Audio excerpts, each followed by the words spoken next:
తెనుగోళ్ళు ఇచ్చిన శిల్పక పండ్లు తేనె మామిడి పండ్లు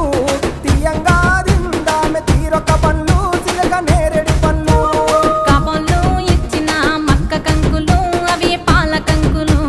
కాల్చుకొని తిందాము కందికాయలు పచ్చి పల్లికాయలు గుజారి గుజారి మామిళ్ళ కిందో నల్ల మామిళ్ళ కింద కుసుమరోళ్ళేసిన కుందన బొమ్మ అది కుందన బొమ్మ